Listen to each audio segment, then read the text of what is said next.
Hello, welcome to Be Make Do, a Soul Makers podcast, where we talk about what it takes to pursue your calling as a culture maker with spiritual wholeness and creative freedom. I'm your host, Lisa Smith, and I'm here with my producer, Danny BH. Hello. And it is our passion to encourage and inspire you to become who you were created to be, to make what you were created to make, and to do what you were created to do. Now, over the course of our last few episodes, we've been giving an overview of the first two parts of the Soul Maker's threefold way of call: becoming and making. And we're excited to keep sharing with you these inspiring and encouraging conversations with artists who embody this way of call. And today we will be speaking with photographer and entrepreneur Shala Graham. Yes. I have been waiting to have this conversation with Shala for years, actually. She just has so much wisdom and experience as an artist entrepreneur, which I think is a pretty unique set of gifts, actually, to be so skilled in both of those areas. And to me, she just really embodies the principles involved in making what you were created to make. She has such a clear sense of her vision and values, and she's so great at articulating how she does that and how you can do that too. Yeah. All right, well, let's get started.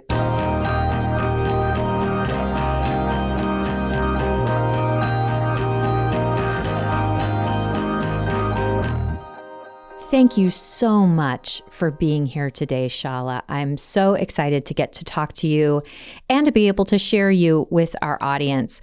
I'm sitting here with Shala Graham of Shala Graham Photography. She's a headshot and personal branding photographer who helps professional women ignite their confidence in front of the camera.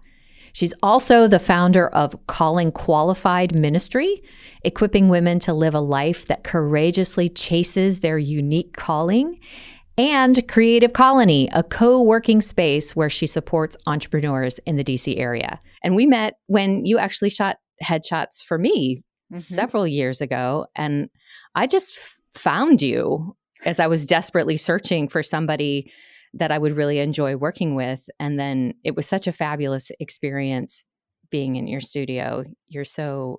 I can tell that it's much more than just shooting a photo for you. You really Absolutely. are trying to bring something out. So I just loved meeting you, and we started talking, and then we found out that we have all kinds of things in common and connection. So I've actually been wanting to have this conversation with you for like years, for a really long time. So thank you so much for being here today. Thank you for having me. Yeah. Well, I would love for you to just start off by telling us a little bit about you and about your headshot and branding business. Like, Sure. tell us about what you do there. When I'm working with people, I target women. That's who I market to because I really feel connected, and I've always felt called to support women in some kind of way. And so when I'm working with women, most of them, they dread being in front of the camera, and they usually kind of give me a preliminary. I just want to let you know, this is like my least favorite thing in the world. I just have to do this, or they've never done it before, or they're very awkward, all of the things, right? That they want to like give me a warning about. Maybe it's because they think, if I just reduce the expectation for having something great, I won't be disappointed, Right. or I won't be discouraged. And so when I'm working with women, I really want to say, okay, how do I help them see themselves the way that I think God sees them?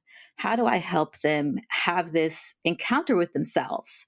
Right. To say, wow, I did that. And there's a recent photo shoot that I did with a woman. I had several that day. And as she was looking at the photos, because I now do kind of a in-person review of the photos and selection instead of sending the gallery later. She's looking at it and she's like, oh my God, that looks like me. That looks like how I always see myself.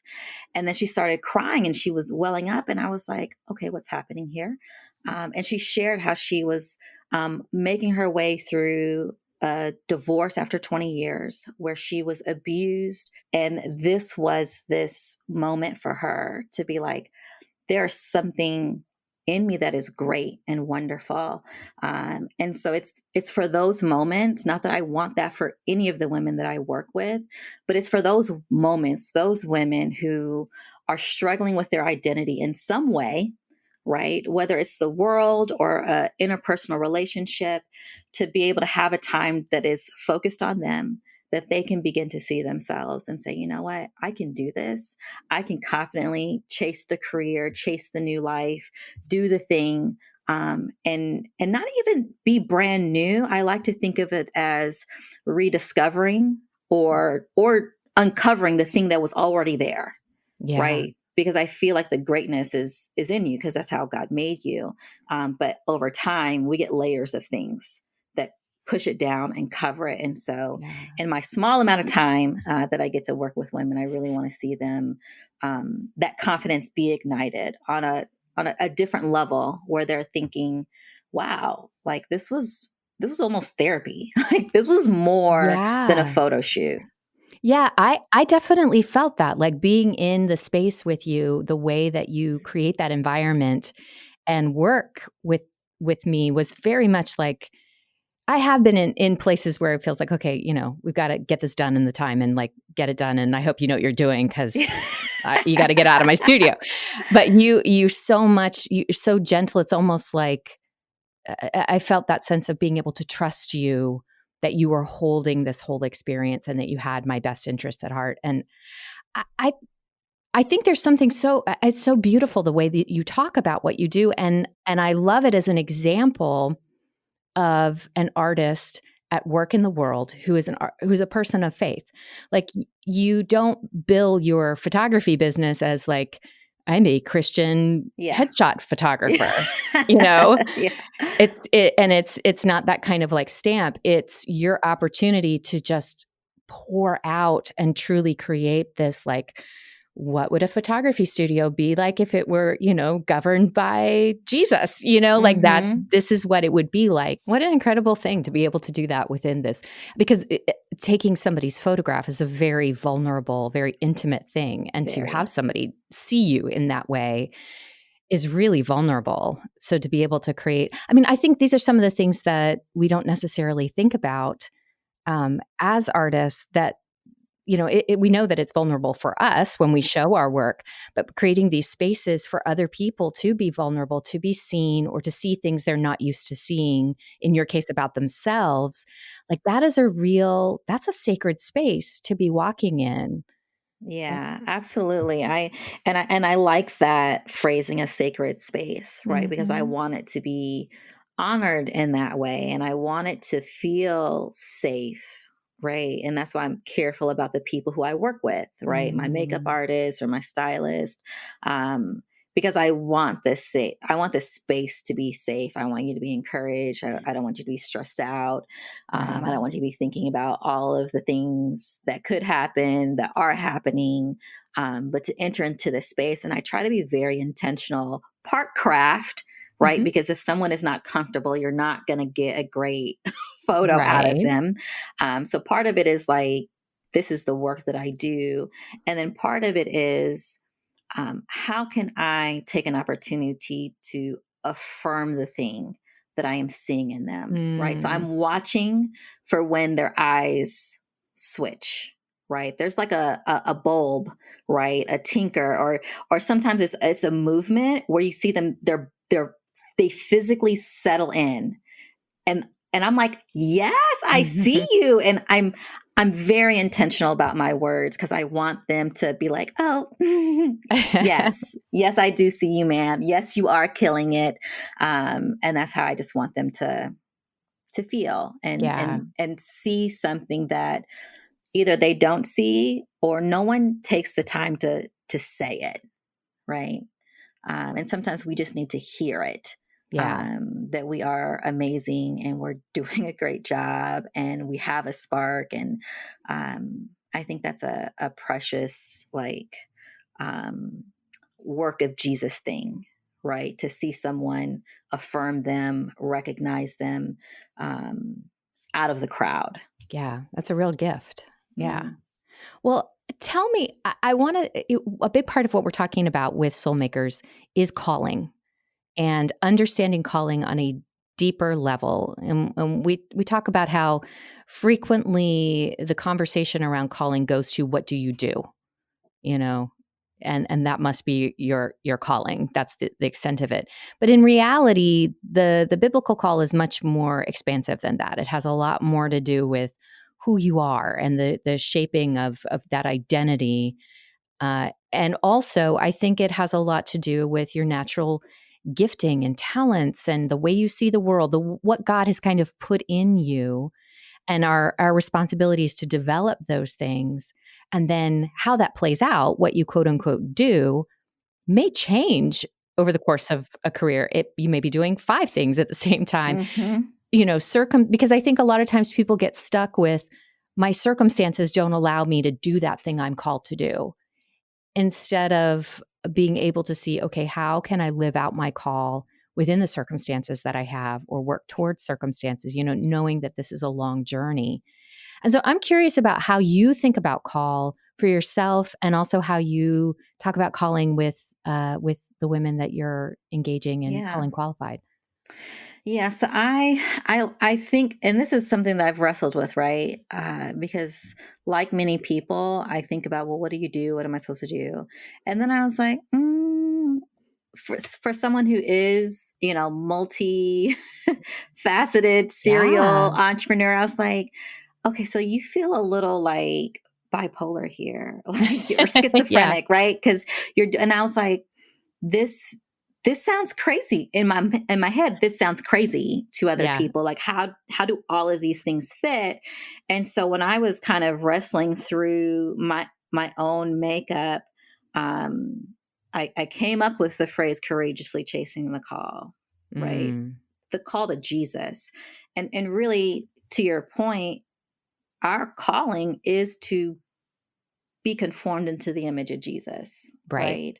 right? Like baseline, right? Right. Exactly.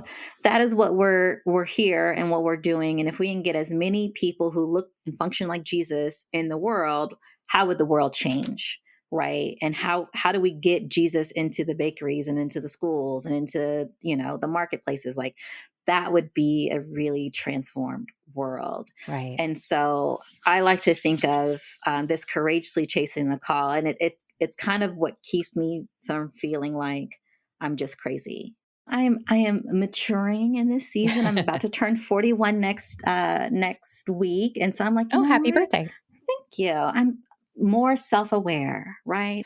Yeah, yeah. I think it was very freeing when I took some time and really dig into how I'm wired to be like, oh, so you're not crazy. Like Right. this is a thing, right? Right. This is an intentional thing, right? Yeah. God put this in you on purpose because he needs you in this type of role. Right. And so to be able to see that and be like, okay, I'm allowed to do multiple things. I'm in a season where I'm like, okay, I just want to do like 2 things right now and Yeah. not 4 or 5 because Yeah. I'm tired and I want to I think I need time and space to hear God clearly. And when I am doing too many things, I'm too distracted, Yeah. right? Yeah. And I need a little wilderness time Right. to just Right. hear the voice of God. And I it's not going to be doing nothing.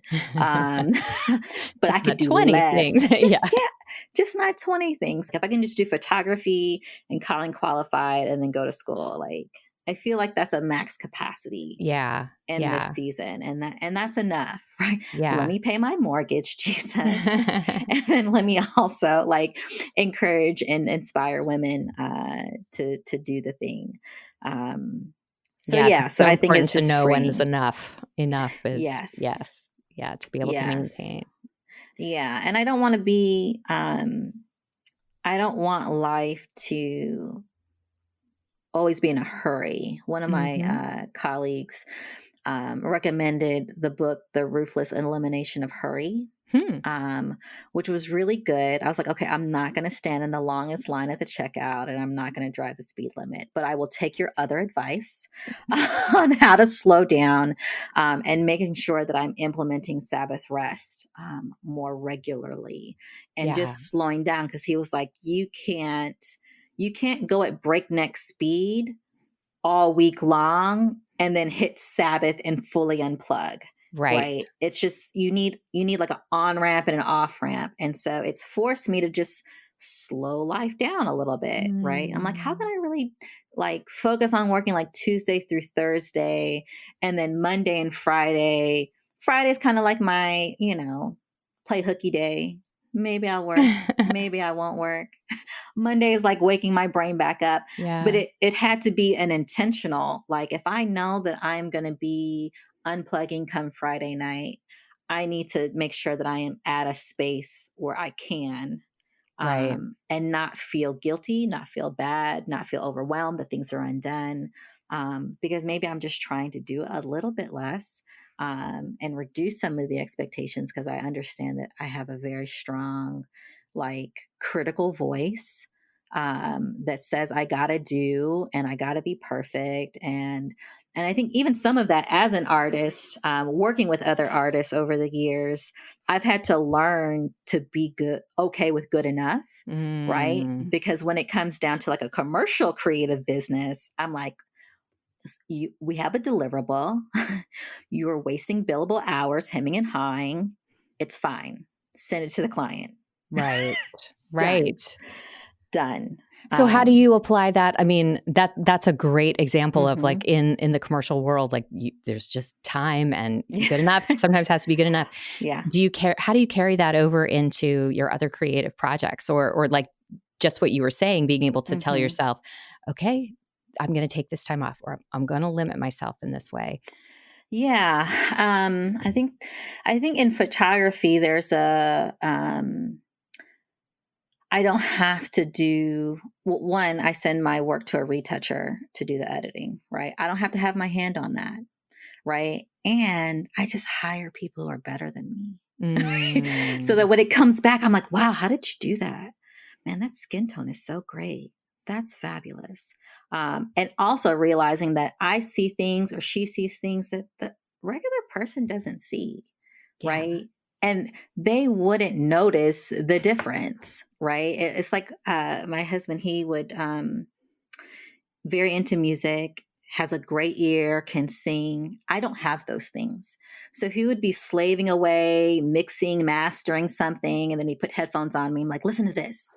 And then he'd be like, okay, and now listen to this. And I'm like, so they sound exactly the same to me. Sounds and good.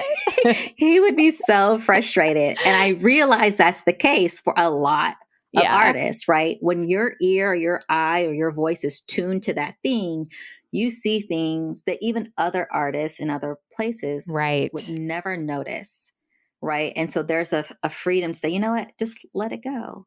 It's going to be fine. So it just kind of lifts this pressure of performance, of it being about me. How will you receive? It's not about that. And that's when, if I'm starting to think that way, that's when I know a strong boot is about to come to my rear end, right? This is not sustainable. Yeah. This is not sustainable. This is not about you. Yeah. You have made the gospel about you and it's about Jesus and you need to go sit down somewhere. Yeah. So that's how I kind of bring it into the things. Well, I really, so you're talking about setting these limits, you're talking about rest and all of these different kinds of things. And I think probably the idea of, I think that you probably have a very clear understanding of your vision and your values. And so I want to get to this idea of it was a phrase you used many years ago when I met you about a values-based brand. And it turns in my mind a lot because there's a lot of, we were talking about circumstances can feel like it prevents you from living out your calling the way that you think you want to. You can have so many opportunities and not know which ones to take, or, as you're trying to build an audience and work with people, trying to understand where do I give and where do I hold the line. Talk to me more about this idea of a values-based brand and developing a clarity around vision. Yeah. Yeah. And I think really when we talk about a brand is really a reputation, right? And your reputation is being built, whether you do that intentionally or not. And oftentimes brands will try to uh, build that reputation or manage that reputation and then think, oh, I should probably have some values and like slap some things on there, right? Instead of saying, what do we value? What is core? What points us true north? What are the things that we want to celebrate as a company, right? Award people for as a company. And so when we start there, then as we were deciding what projects to take on, what things to do, not do, it's going back to the value. So with my design firm, the company values were excellence, honesty, and compassion.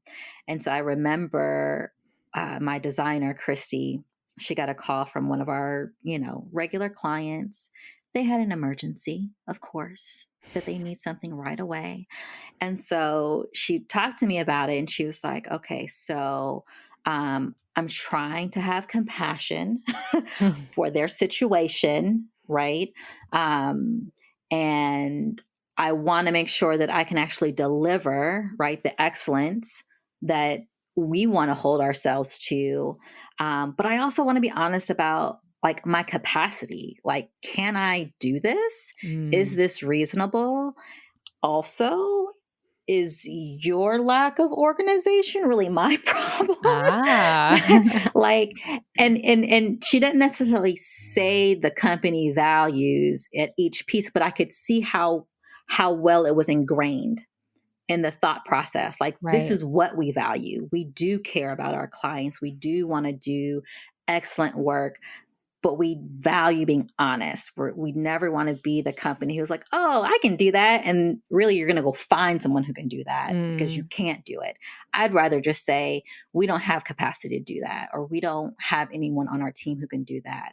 And if we need to bring someone in, I'm going to tell you up front that that's what we need to do.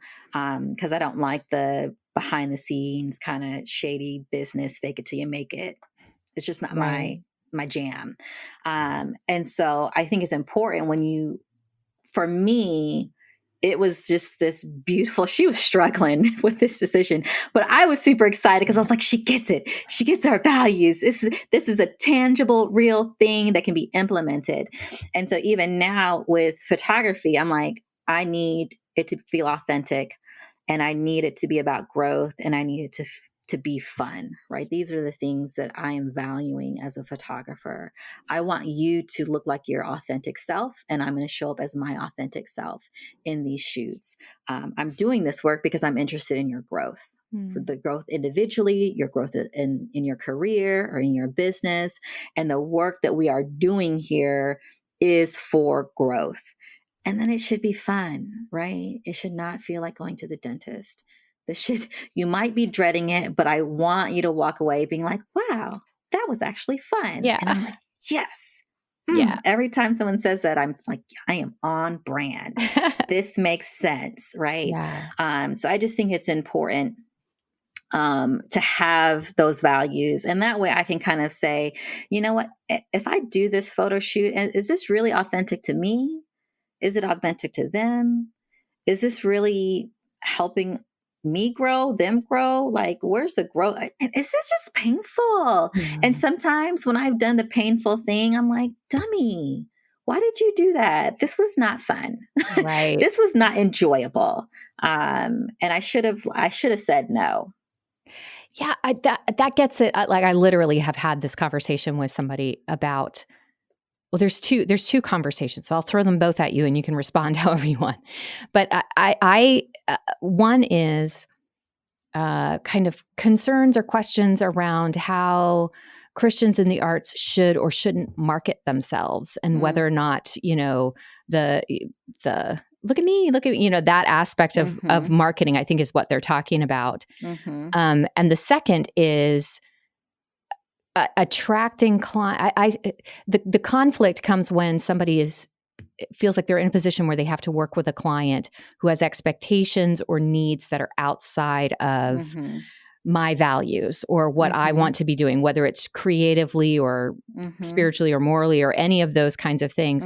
But it occurs to me after hearing you talk that I think you could really head off a lot of that stuff by starting here, starting with the values. I mean, does that make sense? How do you think about that? Absolutely. Yeah, and it's something that I encountered early as an entrepreneur in my design firm. I was 23 when I had started that company, and so you're just getting random requests, and every now and then I would get like the request, and the guy who called me was like, "Yeah, and so I want this like sexy woman in a thong with the money hang," and I was like, "Sir." So what I will not be using my gifts and talents for is this, right? And that was just like a very kind of like an extreme end, Yeah. right? Like most Christians would be like, yes and no. We're not going to do the shake them up, objectifying women flyer, right? Not doing that, right? Show me your thong, you get in free, like legit, like that was a thing. We're not doing that. But I think that if we are aware, we'll save ourselves and our clients, our audience, a whole lot of heartache if we just know where our boundaries are. And that's just a whole other conversation, right? What are our boundaries? And I have not been great at having boundaries in different areas of life, right? And so when I look at like, okay, so what is safe, what is wise, what is good, what is my responsibility, what's your responsibility, and how do I create a boundary around myself, right? Because it's not to put around you, it's around myself, right? These are the things that I will and will not do as an artist, as a person, as a Christ follower. And I think that it to the other question about the kind of the look at me, like the marketing thing. I think sometimes we can get in our head a little bit about that because everybody markets, right? The healthcare professional has to market. The gym fitness trainer has to market. The teacher has to market. Everyone has to market on some level. That's your resume. Right. Marketing. That is, you are selling yourself, right? And those who can sell themselves better, that sounds so terrible. Those who can sell themselves better are going to thrive more, right? And some of that is not even like a prosperity gospel thing whatsoever. I am keenly aware that Jesus might want me broke serving him somewhere. And so I keep myself from leaning into like a luxurious life and expectations because I'm like, Jesus might take that from me. And I don't want to be like, no, Jesus, I won't do it because I want my luxury. So that's a boundary I put around myself because I know the temptation there. But this is just like basic thriving, right? Basic awareness that daggone it, I was created amazing, right? God didn't make me and be like, I mean, she'll do. Right. I don't think that that's the way that God looked at me, looked at you when he created us. I think he was fired up and be like, yeah, this one right here, amazing, top notch work. Yeah. Right. And if we saw ourselves that way, then maybe we would carry ourselves differently and we wouldn't feel as icky in some cases. And I think we all know when we've gotten too icky, right? And we know that it really is an arrogance that no one can stand, right? But in general, like even with this podcast, you're going to have to market this podcast if you want people to actually listen to it. Because otherwise, I mean, this was a great conversation, Lisa, and I would have done this without microphones on, right? Right. But this is just a part of life. You have to let people know. Yeah. You have to let people know. And we do not want to be, starving artists, right? Yeah. And it's the difference, like everything that you're saying, it makes it so crystal clear too, because we're celebrating who God created us to be. We're owning the gifts that we've been given, and we're trying to give that away. We're trying and make a living in the process, but give those away. But it's the difference between sharing an authentic self, who you really are, as opposed to selling a self that you think somebody's going to want to buy. Right. And that seems to be where the trouble comes, because I would imagine you don't, it's not like, I mean, in the beginning, in the early days, like you're saying, you take whatever you've got and then you're like, oh, okay, oops, that is going to be a boundary. But at this Yeah. point, you probably wouldn't have a client approaching you. I mean, I know that's not what you do now, but even so, you wouldn't have a client approaching to do that because you have identified so clearly in your website, in your social media, in how you carry yourself and convey what you do, that people who are looking for that are coming to you, and people who are looking for something else, it doesn't become a like, no, that doesn't fit my values. I don't, I don't think I would want to do that. Yeah. They probably would never even approach you Right. because you're highlighting the things that you are about. Right. Yeah. It is a very strong filter. Yeah. Right. And I want I think of my website or my materials as like a whole employee, right? Like you got to do the work of a full-time person, try to attract the right clients, to distract the wrong clients, right? So people can say, yes, this is for me, right? I can see, I want to connect. And I love it when someone will call me or email me and they'll be like, I want to work with you. I know that you are the right photographer for me. Right. So let's do this. Yeah. Right. And that way I'm like, yes, okay. Something is landing, something is connecting. And usually when I hear that, I'm like, okay, it even gives me little hints at the kind of fear or anxiety or whatever that they might be coming into the studio with. Yeah. Right? Well, that's the other side of it. And this kind of goes to the marketing, is being able to actually deliver what you've put out there, which you do. I mean, that I remember too, like looking at your website and I'm like, oh gosh, that would be amazing. If that's really what happens, that would be amazing. Yeah. I don't know, but Yeah. we'll see. And you do deliver that experience, which then it's like, yeah, I mean, I noticed like there's something about her. That's what, we kind of started having more conversations. There's something going on there. I really, really like this person and feel like she actually cares about me and the people that are here, and it shows up in the photograph. Right. And that's the thing about values, branding. Like if you can't deliver on what you said, then you're going to have a bad reputation, right? Again, if a brand is reputation, like you're not going to be able to deliver on the promise. And that sucks for everybody. Right. Right. If you're not delivering on what you promised. Yeah. And what you said that you were going to do. And so I just try to be mindful. Yeah. I feel like you're laying out the recipe for how do you build a relationship with the audience that you want to have. You're very clear on who you are, what those values are, where your boundaries are, what you have to offer, what you want to see happen in that. And then you're so attuned to making it this incredible experience for the people, the client that you're working with, and listening to them and going that extra mile, that like it really is a relationship that you're building, which is absolutely. And then it makes me, and then you're talking about the people who've invested in you. And that's one of the principles is building empowering relationships that go all the way, there's the being mentored, mentoring others, but also that group of peers that,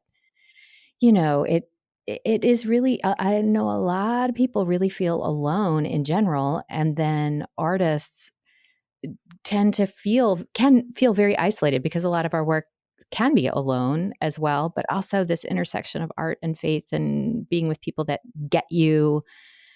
How is that something that you have consciously kind of built in your life, or you just seem like a relationship person? You seem like somebody who has.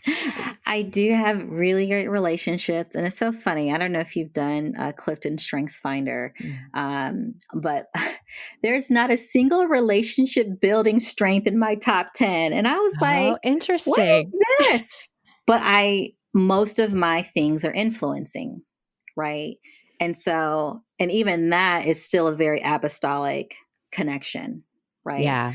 Where there are fewer people who lead with influencing compared to executing or relationship building or strategy. But it's in my back pocket though. It's in my Yeah. backpack. And I do have strong relationships with like-minded people who I can connect with. And that's why I got to put stuff on Do Not Disturb, because my friends in their chat group, they're going every day. Every day they're going, and it's not uncommon for me to pick up my phone and be like, oh, you missed 100 messages. Right? Like, let me scroll. Let me see what they were talking about. Is this relevant? Do I need to respond to this? But I love having strong relationships in every space that I'm in, right? People that I'm connecting with who are really pouring into me and I into them. And I think that's what helped me in my season where I was on staff as a pastor, because I did not approach the pastorate the way that I see a lot of pastors do, especially lead pastors, those who might be more, senior leadership. And what I noticed is they're not as vulnerable with their struggles and who they are, because they feel like I got to set the example for what chasing after Jesus and doing it right looks like. Right. And I think it creates isolation, right? Yeah. Where they don't feel like it's safe to tell the people in their own church, which it should be, I'm not doing well or I'm struggling today, right? And they have to wait until they get with other fellow leaders who understand it more. And then maybe there they can be vulnerable, but they don't have time to get with them on a Yeah. regular basis, right? So in my youth ministry and small groups, I was like, look, y'all, I'm crazy. Okay. Stuff has hit the fan. It's falling apart, but we going to love the Lord together. How are you Mhm. struggling? This is how Right. I'm struggling. Right. And I try to be vulnerable because I learned as an entrepreneur, where there is a lot of imposter syndrome, there is a lot of, competition, or like I got to puff myself up to show myself to be super successful. I realize that when I am vulnerable, especially as someone who might be seen as a leader or more influential in the community, when I'm vulnerable, it gives other people permission to also be vulnerable. So when my design firm was struggling and I'm driving for Uber because I can't pay myself and I got to cut my employees back, like when I would share that with people, there would be this huge sigh of relief, Yeah. like in their whole body. And they're like, so you too. Wow. And then they're not going to be as hard on themselves as they were. And I was like, oh, this is letting some captives free. It's letting me free, but it's letting some captives free. And so I took the same approach when I went into ministry. I was like, look, guys, like it's a hot mess over here sometimes, but I love Jesus and I'm going to keep fighting through. And so when we had our discipling times, which I was very passionate about, I'm like, we have to invest in one another. And a lot of pastors have never really been discipled or had that discipling community. So they don't even know what is missing or how to fix it because they've never seen it. And so I wanted to make sure that my leaders were being walked with, right? And that they could peer into my life to see how I respond, to be held accountable for when I don't respond well, right? And you don't also need to be a pastor. Like, you just got to be my sister, brother in Christ to be like, Shala, that looked funky. Like, Yeah. you should probably do something about that. And I just think that it's a different kind of way to live. And I think as artists, if we carry the same intentional vulnerability about our work, about our process, and then we let people in instead of keeping everyone at bay because we don't want the critique. People aren't going to understand. Like, just let people in, Yeah. right? And free yourself Yeah. and have those relationships that are going to carry you in the hard seasons. And I think if we look at celebrities, popular artists, creative comedians who have passed tragically in many cases, I think they Mm. were missing right? Some of the vulnerability. I think they were missing some of the community, the trusted relationships, and just the ability to be like, things are rough today. Yeah. Yeah. You know, Yeah. I That's don't have to wise. put up a pretense, because mental health is so important. I have so many therapists as clients that I feel like God is just constantly like, okay, Shala, like surround yourself with people who are going to care, who get it, because it's important. Yeah. So wise. Well, I want to ask you, kind of shifting gears a little bit. I want to ask you a big question as we kind of wrap up here. One of the things that I come across, and this is, I think, to do. It's not quite imposter syndrome, but sometimes I come across artists or people who are developing in that craft who question whether or not it's really worthwhile for them to do what they do. Like, is it really valuable and meaningful? Because we do sometimes get the message that this is a nice little extra thing if you have, in your free time, or, if you've got money or whatever. But for those that are trying to kind of step into that place of understanding that what artists do and make does matter. Do you ever think about that? Like, why does it matter that we make art, especially when there's so many things going on in the world, so many things, I could be doing X, Y, and Z with my time. I could be a minister instead of, or I could be a missionary. What is the value of me doing that work? And are there ever times when you've doubted the value of your work, and how do you talk Yeah. yourself? Absolutely. Yeah, I think it was in 2020, right? In a pandemic, businesses closed. All the businesses are closed. But this is coming into my fourth year in ministry. And there was something in my head, which I think is a popular notion, that in order for you to be a legit minister, right? Truly called, you got to be full time at somebody's church, right? So I thought that's what I needed to do, right? To really be a legit, called, bona fide minister. Um, and it was hard. And so in the pandemic, when I was when business was closed, right, and I had all ministry had to ramp up because everything has to be moved online, so you got to spend more time doing all the things. That was just a hard season for everybody. But in that season, I learned to live on a lot less, right, financially, because I didn't have my business going, and I had my small ministry check. And I took a sabbatical. I'm a very big fan of sabbaticals. I try to take it 3 to 4 weeks off in the summer every year, and then mini sabbaticals throughout the year. God helped me see, like, I make the same. This is so sad, but I made the same salary as a photographer working 5 to 10 hours a week as I did putting in 30 something hours for the church. Right. And I was also grossly underpaid. But it was like, because I was like, God, how do I have more time for ministry? How do I do? And it was kind of like, well, if you cut the church job, you would then free up 30 hours to perhaps work on calling qualified, or do something else, or just rest. Because I started having like chest pains because the stress, like, Wow. it just felt like daggers in my chest. And I was like, what's wrong? Do I got COVID? Like, no, you have stress. You have stress and you need to sit down.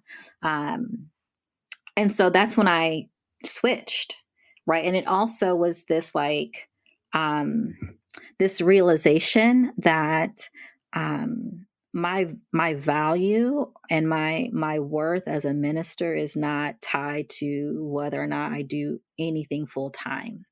Right. Or even as a photographer, like I don't do anything full time, daggone it. Like, it's all mixed in, and I try to keep it all within 40 hours. Some weeks have more than the other, on any given thing. But what I really began to lean into was, there's a good work that's happening as a photographer, right? Yeah. There's a good work, and there are people that I would never reach, that I would never connect with, who would never walk through the doors of a church, who might not ever hear me preach or be on my team. And those are the people who need to be reached in different ways. And I don't even consider myself like a strong evangelist type, right? but I am a disciple, right? Yeah. I am aware that the Great Commission is for all of us. And so it gives me an opportunity to walk out faith, to connect with people, to talk with people who I would just never have connected with, and to see the same value and worth in it, Yeah. right? And I can do both, and I don't have to fit into anybody's box, right? I don't have to check anybody's box. I just have to do good with what God has put in my hands, right? Yeah. If He gave me 5, let me multiply the 5. If He gave me 10, let me multiply the 10. What I don't want to do is take my 1 and bury it, Mm. right? And so how do I just do good with what I got? And if God made you an artist, then like live in it, walk in it, and see who you can reach, see the audiences that you can reach. One of my mentors, um, we were talking, and she's the one who told me that I was supposed to be a youth pastor, which was like bananas to me. So I was like, okay, well, clearly you must be hearing Jesus really well. And I was talking about how I was doing a lot of traveling this year. And she's like, I just felt this in my spirit go. Um, and I haven't felt this strongly about something since I told you that you were supposed to be a youth pastor. And so she was like, I know your studio is settled, and that you're in that place, but don't get too comfortable being settled. And she was like, you have no idea what God might do with you through your camera, right? You don't know if something that someone sees is going to have some sort of spiritual transformation because they saw it through your camera. You have no idea where God might take you throughout the world. And I was like, I don't even make sense to me. How is that going to happen? Right. Because I'm still thinking like, I got a mortgage to pay. How am I going to pay my mortgage?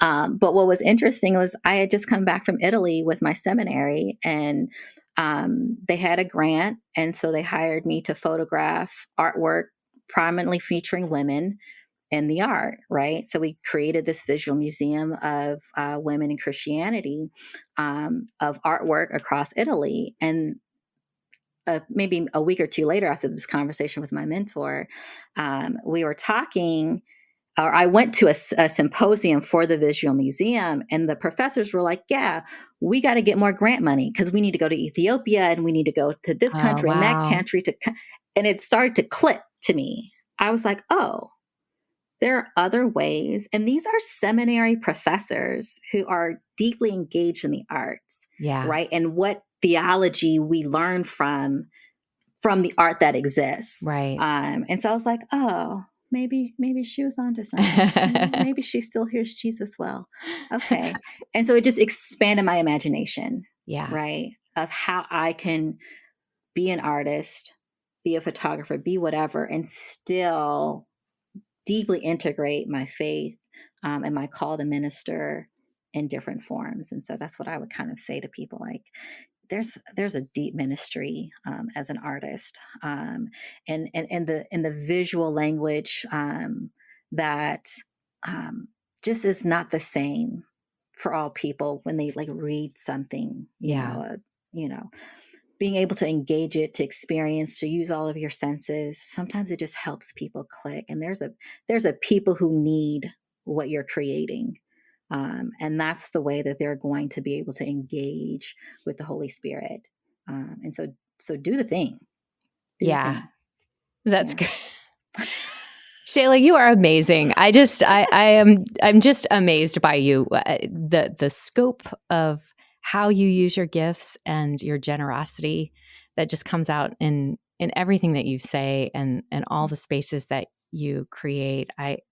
I'm really blessed by. I was watching your videos for the Calling Qualified, and I just am really excited that you're out there and that you're doing what you do, and that your photography business, the headshot.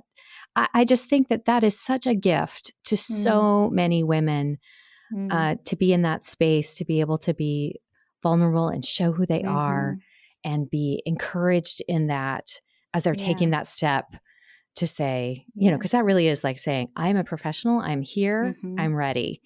And it's just so beautiful that you do what you do. So thank you for doing it. Thanks. It's a different kind of equipping. Yeah. And I kept thinking, I was like, Jesus, I need more revenue, right? So I thought he was going to send me more donors for calling qualified. But then he just like ramped up and like doubled revenue in half the time as a photographer. And I was like, Okay. what are you saying, Jesus? Like, because this isn't what I thought you were going to do. I thought I'm supposed to be this minister who does this thing, and this is what you're going to fund because it's important. I got to do it. And I was like, oh, but you're doing something else. Yeah. And maybe I shouldn't discount that creativity and that work that you have me doing, because clearly your hand is on that. Yeah. And so I need to shift how I think Wow. about who I am as a minister. Wow. That's incredible. Thank you so much for talking with us, Shala. It's just, this has been great. I feel like I've learned so much. Thank you for having me. This was fun.